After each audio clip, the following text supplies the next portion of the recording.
Clean Skies is a series of initiatives for getting to the point where we have sustainable, pollution-free air travel. The growth in air travel that's forecasted over the next 20 years is staggering.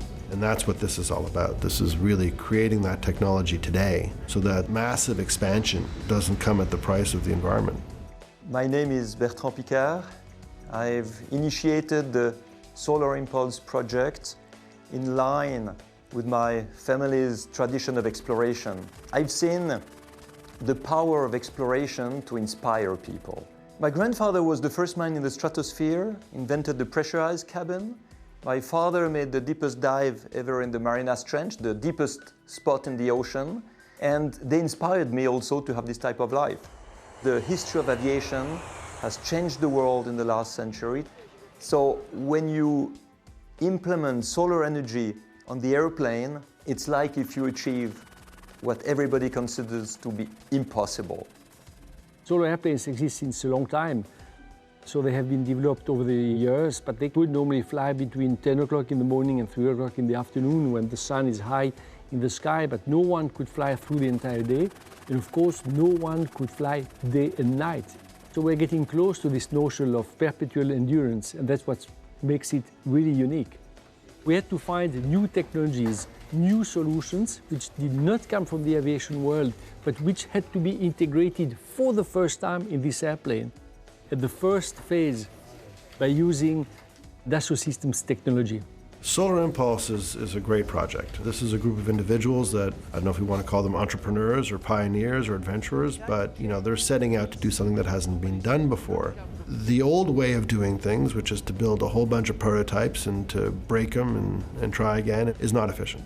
And what we do at Dassault Systèmes is to create environments to virtually simulate, experience, optimize, and innovate in creating new products all in a virtual world, so that we aren't punching holes in the ground with our aircraft to find out whether or not they work properly. We have to be able to simulate every aspect of that aircraft's behavior, construction, operation, along all of its mission profiles and all the eventualities and scenarios that may occur along with its flight profile, and we do that virtually.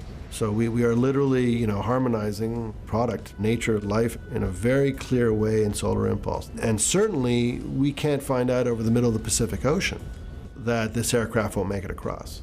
Our purpose in Clean Sky and in general for the European aviation community is to decrease by 4 the CO2 emissions in 2050. Solar Impulse is a fascinating initiative. However, I don't believe that this is a forerunner of the future commercial aviation. The solar power needs so huge a surface that it cannot be. However, electrical propulsion can exist without the solar cells, but with batteries, or more probably through hybrid propulsion. So, putting together the classical propulsion with jet engines and electrical power. And in Clean Sky, we are working on that. There's a litany of technologies that need to be developed. Conductivity, energy storage, energy recovery, weight savings. We hear about the batteries, but that's not the real story. The real story is the innovation that went behind, developing this kind of aircraft. It is how aircraft will be in the future. Underlying all this, of course, is the most important ingredient, which is the people, the engineers that will create these aircraft. So understanding the kind of skills, both technical and problem solving and creative and imaginative, that we need to develop the aircraft for tomorrow is a critical need.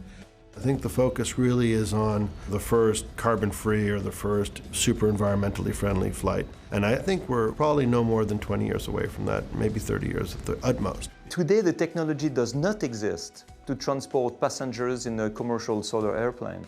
But the technology to transport passengers also did not exist when the Wright brothers made their first flight in 1903.